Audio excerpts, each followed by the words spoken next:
you are falling prey to this thing that so many saints are falling prey to, I call it the clock. As you start getting older, you're like, wait a minute now, God showed me this when I was 17, and here it is, I'm 37. Okay, God, it's been 20 years. You're trying to manage what God dropped on the inside of you. I'm not trying to be funny or be harsh. Everybody go through it. You're like, Lord, why you show me this? And here it is, 30 years have passed and ain't nothing happened. Look like I've been moving in the opposite direction. God didn't tell you this is the way it's going to go. He said, this is what I call you to do. He shows you the future, walk you up to it, or transport you to it. You look it in the face, and you're like, yes. He said, now come on. He transports you back to the starting line, and your life goes that way. What you saw is that way, you think. God takes you over the river and through the woods. And you ain't going to grandma's house. You go through all of this stuff, and it's like you finally come to a place where, Lord, I surrender. I ain't trying to figure out nothing else. Whatever you want to do, you do. Adjust me. Adjust my attitude. Fix what's wrong in me. And you hand yourself over to him way out there in the woods. After you done hit several trees, after big limbs have fallen on you, after the wolves chased you, after a bear grabbed you and took a plug out of you, after the leopard scratched you all up, after you ran and didn't have any sleep for 6 days straight, after you came to the end of yourself.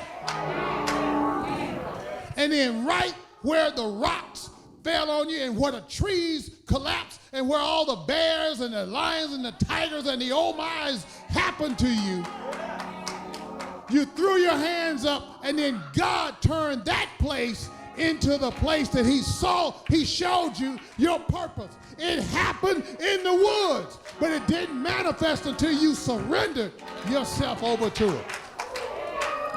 Because you couldn't pull it off yourself, no way. He was doing it. Yeah.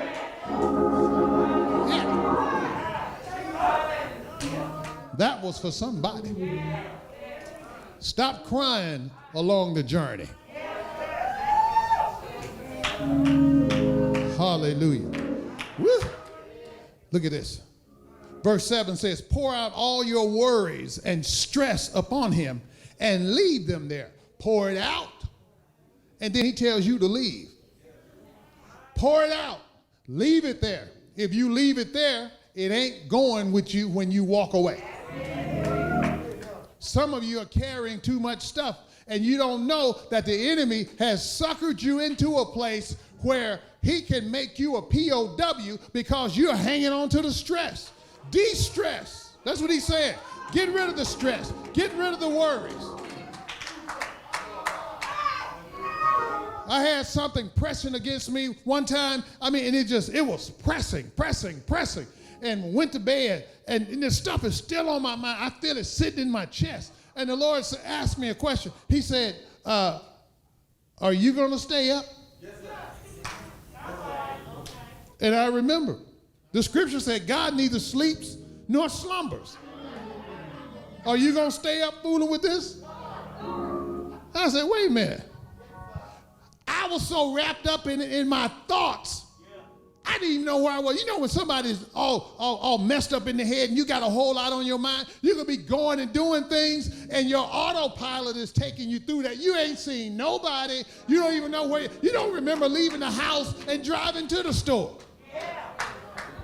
You look up, you standing on aisle 6. In the store, you don't remember pulling up on the parking lot.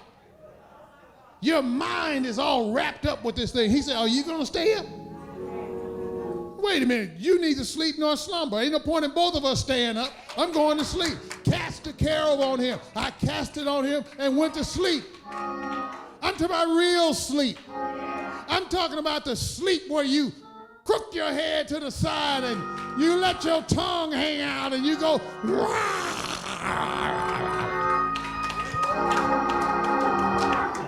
look at your neighbor and say, get some real sleep. Some of y'all need to snore.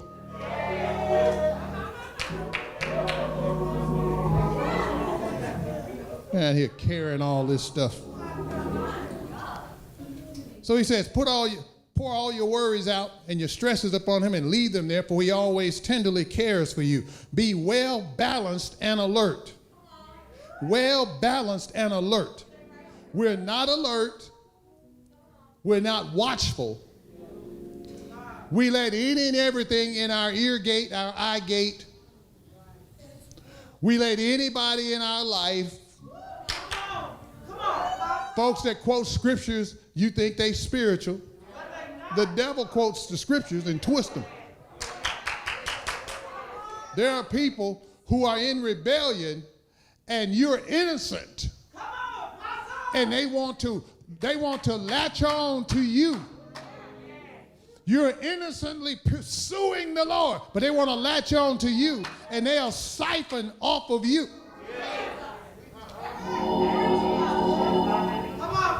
The purity of your heart causes God to draw people that you might minister to them, but they want to hook up with you because their heart's not pure and ain't nobody being drawn to them. So they want to appear spiritual. You better ask the Lord to give you discernment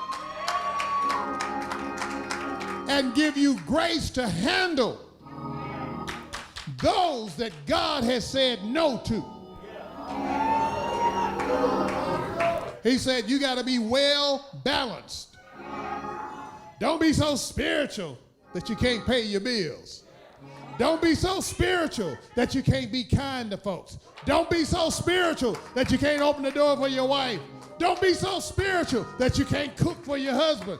Don't be so spiritual that you have no balance.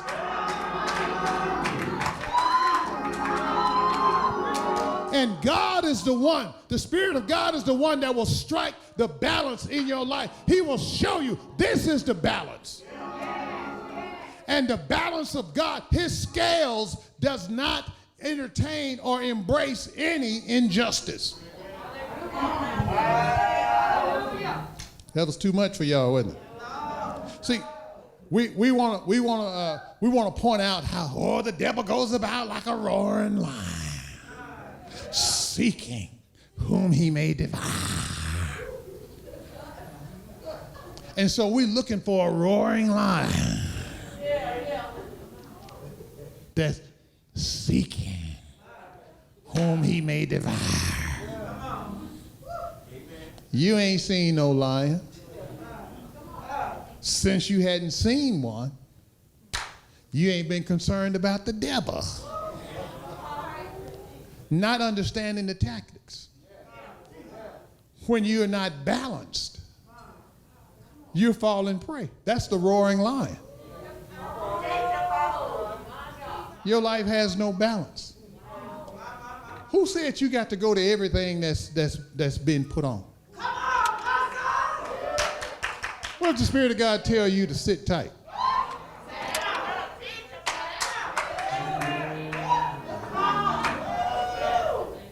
Yeah. There are saints that take their money and sow it into places and people that God didn't tell you to do it. You just felt like that was it because they made a presentation. Oh, now that's God right there. Who said that was God? Even if it was God, you got to still ask him, where do you want me to sow? I sold some money into somebody one time, and then while I was in prayer, the Spirit of God said, you're not getting anything for that.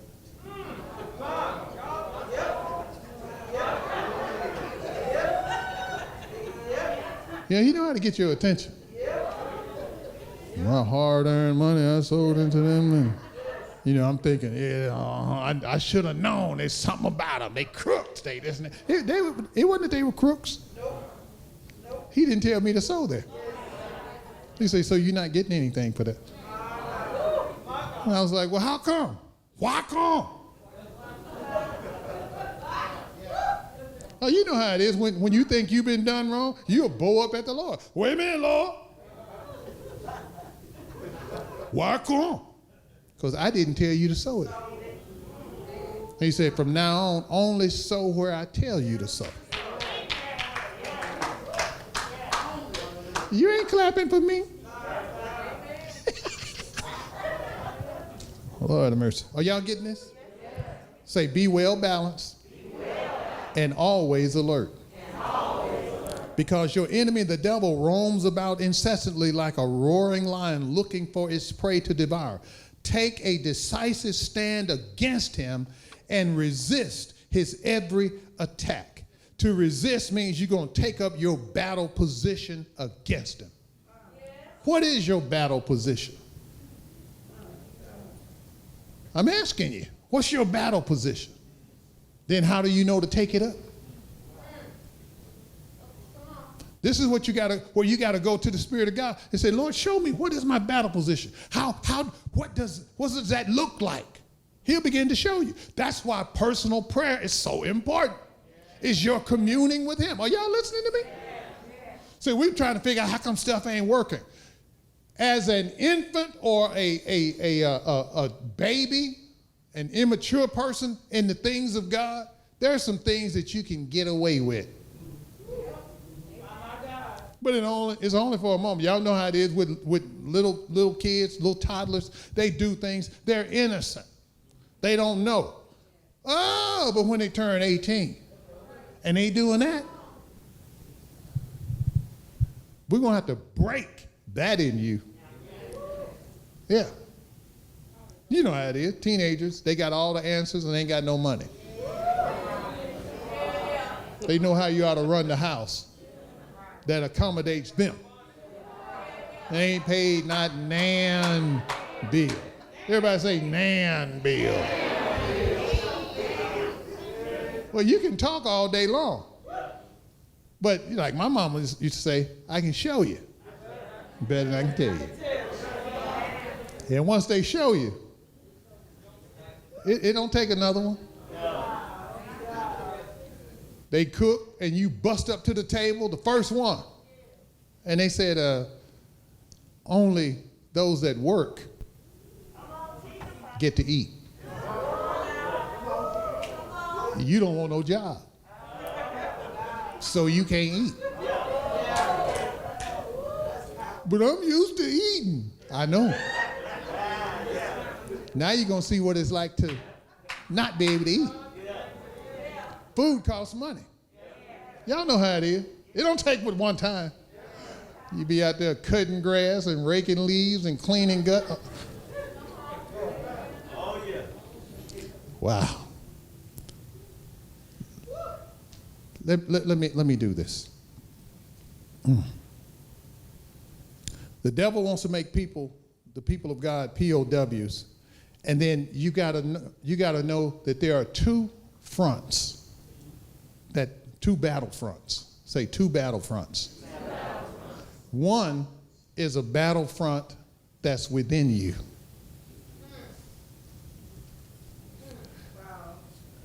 Yeah, the Lord will take you to both of these battlefronts.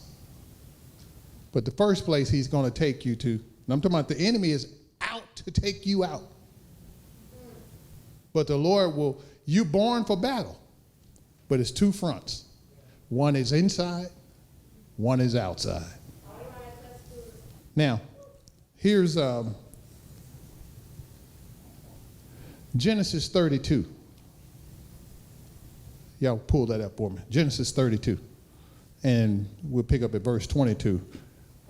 But this first battlefront is within us, and its purpose is to unlock our true identity.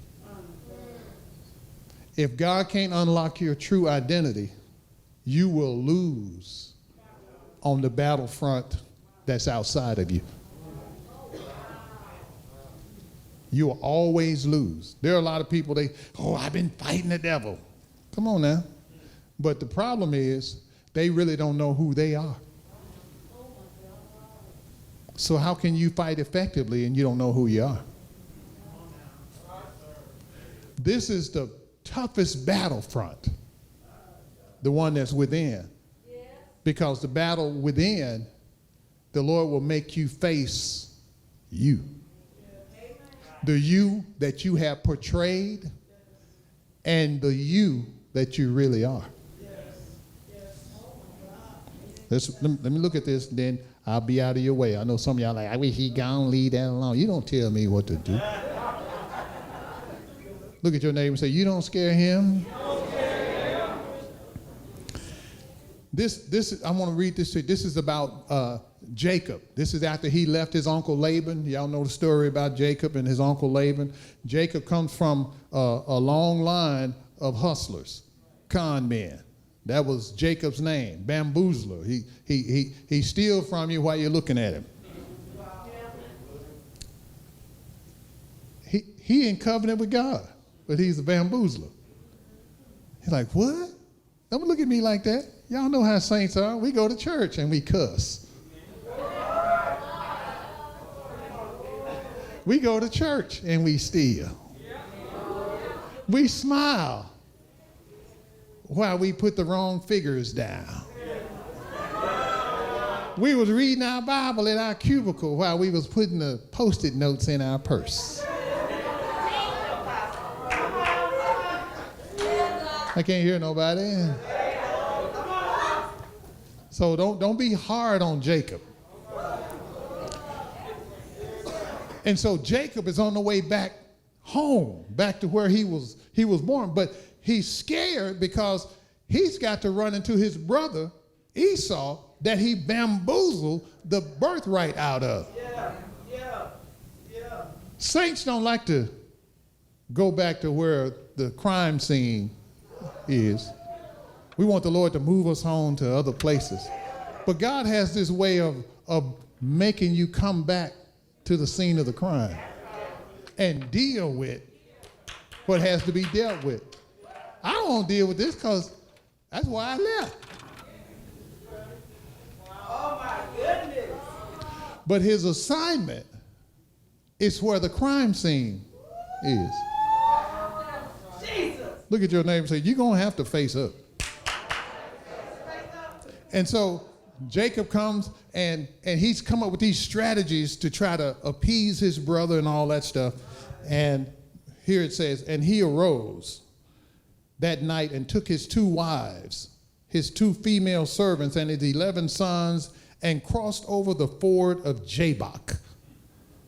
Jabbok actually means to unload, to depopulate, and to empty. A ford means a crossing place. So God brought him to a place where he had to cross over and empty himself. This battle on the inside, God's going to bring you to a place where you're going to have to put it all on the table. You're going to have to empty yourself. Y'all done got quiet now. Look at verse 23. He took them, sent them over the brook, and sent over what he had. Then Jacob was left alone, empty and alone. A lot of times when you find yourself in a place, you feel empty. I'm not talking about this spiritual drought. You ain't been in the Word. You ain't been pursuing the Lord. But it's like you're at this place, and it's like God demands that you hand over everything. And you're faced with, what if I don't preach again? Will I still serve him? What if he asks for all the songs? You don't sing again. You can't preach again. Nobody will see you. I want you to live in the shadows. Come on. Would you have a problem with the Lord? Would you walk away from him? I ain't playing with you no more. You don't play fair. Like the Lord told me one time, he said, I want you to help this man of God. Well, what about what you gave me? He said, give it back to me. Well, what did you give it to me for? Why? Are you an Indian giver? Don't look at me like that. Are you an Indian giver? He said, give it back to me. Why did you give it to me? He said, who does it belong to? I said, it belongs to you. He said, well, can I not ask for it back? I've never heard of anything like that. He said, just because you hadn't heard of it doesn't mean that it doesn't exist. He said, what if I want you to be the first to experience this? And it's like, oh God, this is, and he was left alone. I don't care how you try to load your life up with people. God's going to work your life to the point where you are left alone with him. And watch this. Verse 24, then Jacob was left alone. And a man wrestled with him until the breaking of day. That'll preach by itself. A man, capital M, wrestled with him. The same man that wrestled. The word wrestle in the Hebrew, the Hebrew language is a language of pictures. So picture this: dust flying all over the place. You can't even hardly see the ones that's wrestling. Jacob didn't wrestle with this man. This man, one translation said he suddenly showed up and started wrestling with, throwing Jacob around in the dust. A cloud of dust, and Jacob couldn't see who was coming at him out of the shadows. All he knew was somebody got a hold of me. And he's trying to fight back with everything he got. Because Jacob lived in the dust. When you're sneaky, conniving, trifling, you're a crook, you be lying, you in the dust. So he met him and dusted him.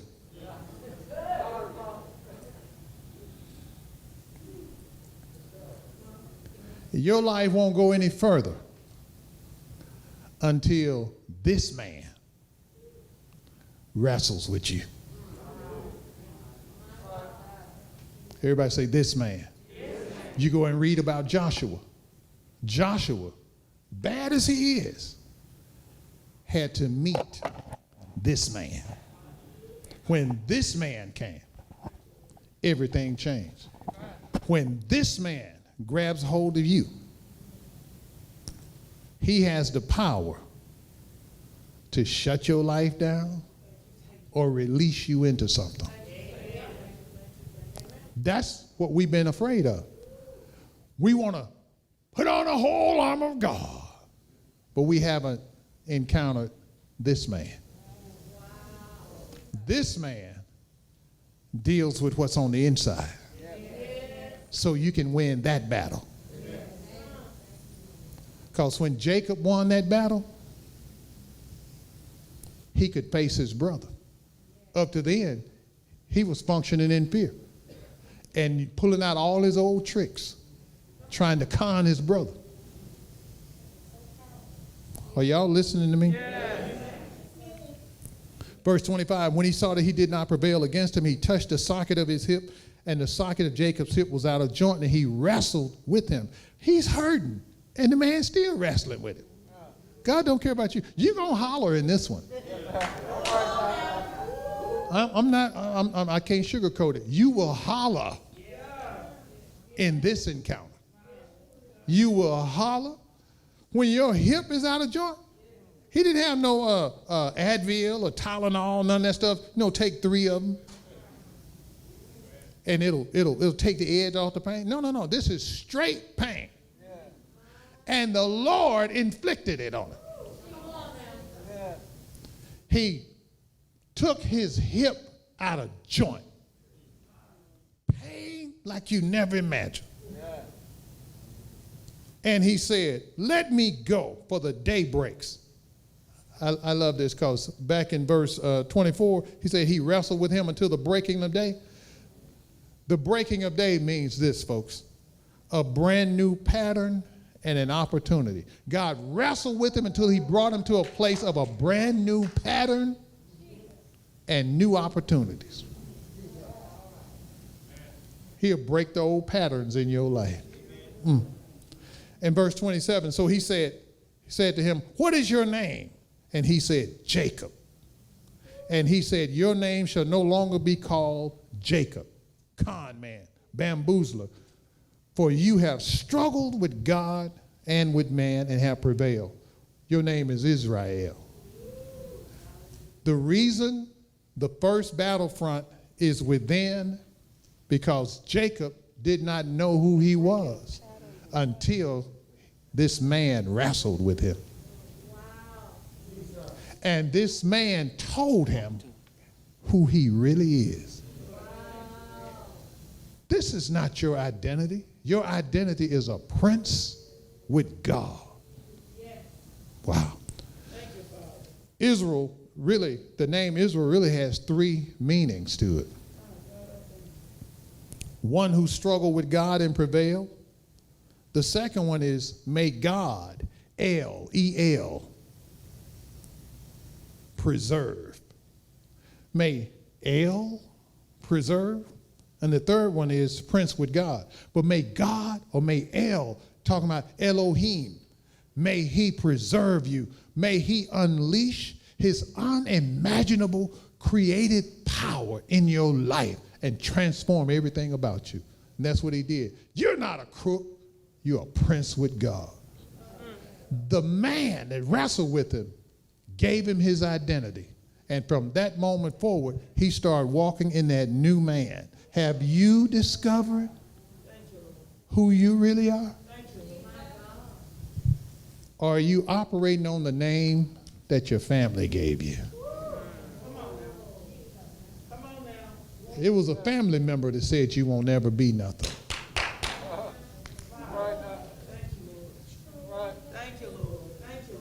It was somebody you had confidence in that told you you can't.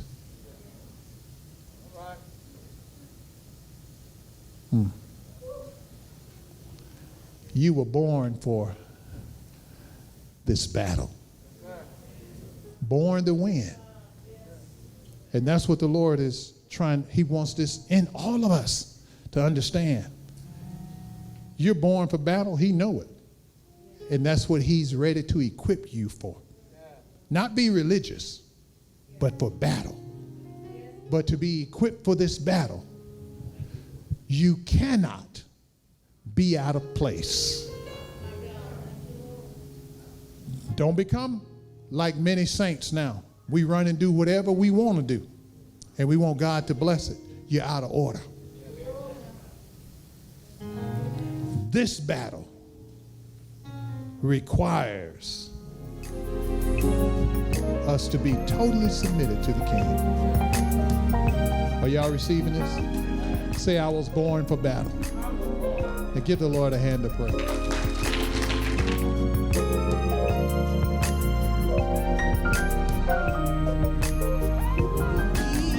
Your heart, the heart of the ideal servant.